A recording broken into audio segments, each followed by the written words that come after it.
ఓం మహాగణాధిపతయే నమః. ఓం గురుభ్యో నమః. ఓం శ్రీమాత్రే నమః.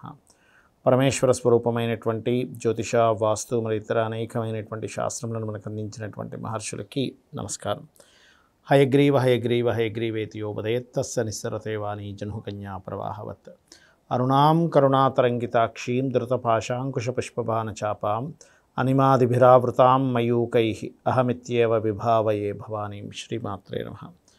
ప్రేక్షకులకి ఆ లలితాంబిక అమ్మవారి యొక్క అనుగ్రహం పరిపూర్ణంగా కలగాలని మనస్ఫూర్తిగా కోరుకుంటూ మనం ఈరోజు చెప్పుకోబోయేటువంటి పక్ష ఫలితాల్లో 16వ తేదీ నుంచి ఈ నెల ఎండింగ్ వరకు గ్రహస్థితి ఎలా ఉంది అని చూసుకున్నట్లయితే ప్రధానంగా ఇక్కడ మనకి 16వ తేదీ నుంచి ఈ రవి, కేతువు మరియు అదేవిధంగా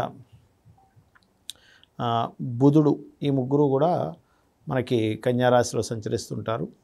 అయితే కన్యారాశిలోకి తర్వాత స్లోగా బుధుడు వస్తాడు. ఇక తులారాశిలో కనుక చూసుకున్నట్లయితే శుక్రుడు మారబోతున్నాడు, తులలోకి రాబోతున్నాడు. ఈ పక్షంలో మ్యాక్సిమం తులలోనే ఉంటాడు శుక్రుడు. కుంభరాశిలో వక్రించిన శని, మీనంలో రాహువు, అదేవిధంగా గురువు వృషభ రాశిలోని మిథునంలో కుజుడు యొక్క సంచారం జరుగుతుంది.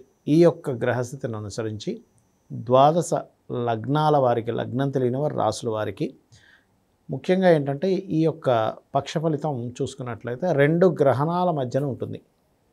అంటే మనకి గ్రహణం 18వ తేదీ వస్తుంది, చంద్రగ్రహణం.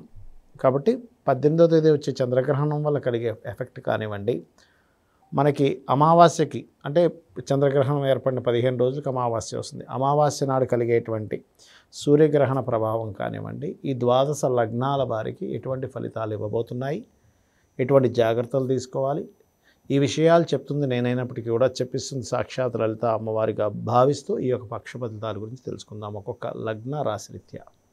వృషభ లగ్నము, వృషభ రాశి. వృషభం వారికి కనుక చూసుకున్నట్లయితే ఈ గ్రహణం, చంద్రగ్రహణం మంచి స్థానంలో పడుతుంది, లాభస్థానంలో మీకు అన్ని రకాల లాభాలు ఇస్తుంది. కాకపోతే ఈ చంద్రగ్రహణం లాభంలో పడుతున్నప్పుడు ఒక్కొక్కసారి ఏమవుతుంటుందంటే కొన్నిసార్లు చూడండి ఈజీ మనీ కోసం ఎక్కువ లాభం వస్తుందని పెడుతూ అటువంటి విషయాల్లో కొంత ఇబ్బంది పడతారు, అది చూసుకోండి. అలాగే మరొక విషయం ఏంటంటే ఇక్కడ ధనస్థానంలో కుజుడున్నాడు, మీకు సూర్యగ్రహణం పంచమ స్థానంలో పడుతుంది వృషభం వారికి. సో ఈ సూర్యగ్రహణం పట్టేటప్పుడు మాత్రం కాస్త గర్భవతులు జాగ్రత్తగా ఉండాలి, రాజకీయ సంబంధించిన విషయాల్లో జాగ్రత్తగా ఉండాలి, నిర్ణయాల విషయాల్లోని, ప్రేమ వ్యవహారాల విషయంలోని, మరియు తెలిసిన అంటే ఫ్రెండ్స్తోని వాళ్ళతో ఏదైనా కొత్త ప్లానింగ్ చేసేటప్పుడు కాస్త జాగ్రత్తగా ఉండాలి. కాకపోతే 2వ స్థానంలో ఎప్పుడైతే కుజుడు ఉన్నాడో, ఈ కుజుడు ఏంటంటే 12వ అధిపతి అయ్యాడు, కాస్త ఇన్వెస్ట్మెంట్ చేసేటప్పుడు కూడా కొంత జాగ్రత్త తీసుకోవాలని చూపిస్తుంది. కాకపోతే ఆ కుజుడు ఉన్నటువంటి ప్రదేశం ఏదైతే ఉందో అది ఈ స్థానమైంది, ఏది మన కుటుంబ స్థానమైంది. కాబట్టి కుటుంబ విషయాల్లో ఏదైనా వ్యాపార మూలకంగా చిన్న మిస్కమ్యూనికేషన్స్ వస్తున్నాయి. అదేవిధంగా వృషభం వారు ఏదైనా ప్రాపర్టీస్ తీసుకునేటప్పుడు ఈ గ్రహణం నుంచి, ముఖ్యంగా సూర్యగ్రహణం నుంచి ఒక 40 రోజుల పాటు కాస్త జాగ్రత్తగా ఉండాలి. సంతానం విషయంలో కూడా ఒక 40 రోజుల పాటు జాగ్రత్తగా ఉండాలి. అలాగే ఇక్కడ 6వ స్థానంలో శుక్రుడు ఉన్నందుకు లోన్స్ లభిస్తాయి, అందులో ఎటువంటి సందేహం లేదు.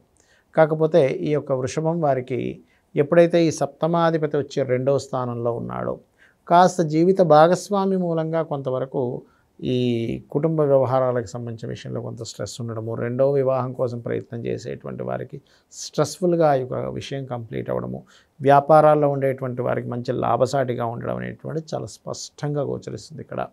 ఇక మీరు చేయవలసినటువంటి దేవతా ఆరాధన ఏమిటి అని చెప్పి చూసుకున్నట్లయితే ఎక్కువగా విష్ణు ఆరాధన, గణపతి యొక్క ఆరాధన ఎక్కువగా చేయండి, మీకు అన్ని విధాలా బాగుంటుంది.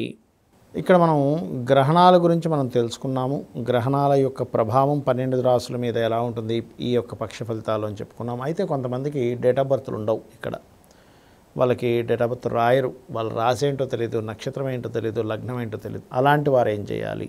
ముఖ్యంగా నవగ్రహాలలో గుర్తుపెట్టుకోండి, నవగ్రహాలలో మీరు రాహువు, కేతువు అయినటువంటి ఛాయాగ్రహాల దగ్గర, రవిచంద్ర అయినటువంటి ఆత్మ మనస్కారకుల గ్రహాల దగ్గర, మరియు కుజశని గ్రహాల దగ్గర దీపారాధన చేయండి. చేసినట్లయితే మీకున్నటువంటి సమస్త దోషములు తొలగి బాగుంటుంది. అదే కాకుండా మనకి ఈ మధ్యలో ఇదంతా మన మహాలయ పక్షాలు కూడా వస్తున్నాయి.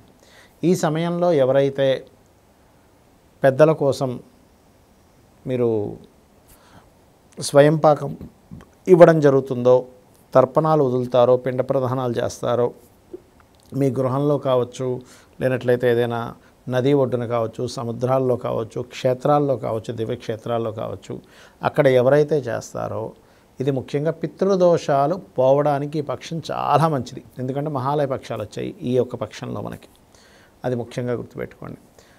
అలాగే మరి కొంతమందికి ఏంటంటే ఒక చిన్న చిన్న భయాలు, ఎలాగా ఏలినాటి శని వచ్చింది, అమ్మో ఏమైపోతుందో, అర్ధాష్టమ శని వచ్చింది ఏమైపోతుందో, అష్టమ శని వచ్చింది ఏమైపోతుందో, లేనట్లయితే ఈ కాలసర్పదోషం ఉందట అని అనుకుంటూ ఉంటారు. ఒకటే గుర్తుపెట్టుకోండి, కాలసర్పదోషం అనేటువంటిది జన్మజాతకానికి అప్లై చేయకూడదు. అది కాలానికి సంబంధించినటువంటి విషయాలు గుర్తుపెట్టుకోండి. అలాగే ఇప్పుడు చూడండి, మనకి కాలంలో ఇప్పుడు రాహుకేతువులు కాలానికి మోక్షానికి కారకులు.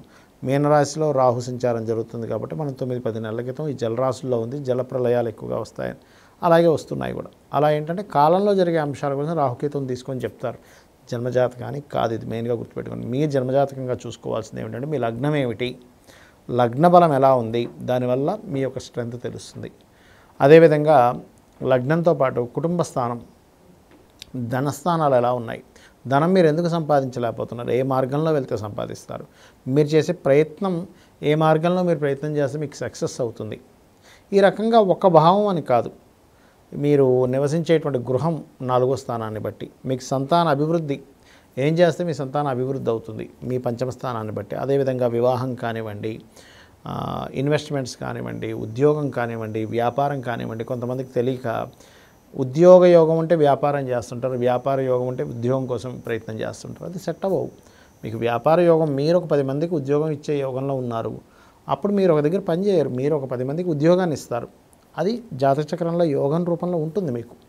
అలాగే ఇన్వెస్ట్మెంట్స్, విదేశాలకు వెళ్ళడము, ఎక్కడ లైఫ్ టర్న్ అవ్వబోతుంది, ఎక్కడ జాగ్రత్తగా ఉండాలి, ధనం ఇక్కడ అనవసరంగా ఖర్చు అయ్యే సమయం ఉంటుంది, ఆ సమయంలో కొంత జాగ్రత్త పడాలి. ఈ రకంగా ఏంటంటే మన జన్మజాతకంలో ఉండేటువంటి కాంబినేషన్స్ని బట్టి చూసుకోవాలి.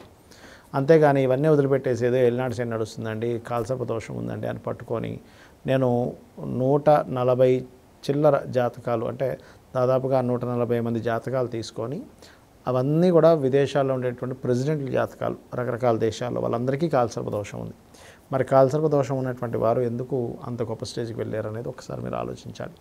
ఆ రకంగా ఏంటంటే ఈ 2 గ్రహణాలు కూడా మనకి ఈసారి ఏర్పడి ఈ పక్షంలో వచ్చింది కాబట్టి ముఖ్యంగా ఇది ఒక అదృష్టంగా భావించండి. గ్రహణం అనేటువంటిది మనకి మహర్షి చెప్పింది ఒక యోగం కింద చెప్పాడు కాబట్టి ఆ యోగాన్ని ఎలా వినియోగించుకోవాలి. గ్రహణం మనకి పొద్దున్న 6:12 నుంచి 10:15 మధ్యలో ఉంటుంది. మీకు ఇష్టదేవత ఆరాధన చేసుకోవచ్చు. ఆ సమయంలో ఓం నమః శివాయ మంత్రం కానీ, లలితా సహస్రనామాలు చదువుకోవడం కానీ, ఓం నమో నారాయణాయ కానీ, లేనట్లయితే అప్పులు ఎక్కువగా ఉన్నటువంటి వారు ఓం అపర్ణాయే నమః అనే మంత్రం కానీ, లేనట్లయితే ఫైనాన్షియల్గా గ్రోత్ కావాలనుకునేటువంటి వారు ఓం సంపత్కరీ సమారూఢ సింధుర వ్రజ సేవితాయ నమః అనే మంత్రం కానీ, ఉద్యోగం లేనటువంటి వారు ఓం శ్రీమాతా శ్రీ మహారాజ్ని శ్రీమత్ సింహాసనేశ్వరి, లేనట్లయితే ఓం మాణిక్య మకుటాకార జానుద్వయ విరాజితాయ నమః అనేటువంటి మంత్రం కానీ చేస్తూ ఉండండి. ఖచ్చితంగా మీకు ఆ భగవత్ అనుగ్రహం ఈ గ్రహణ సమయంలో మీరు చేసేటువంటి మంత్రం 1కి 1000 సార్లు ఫలితం ఇస్తుంది.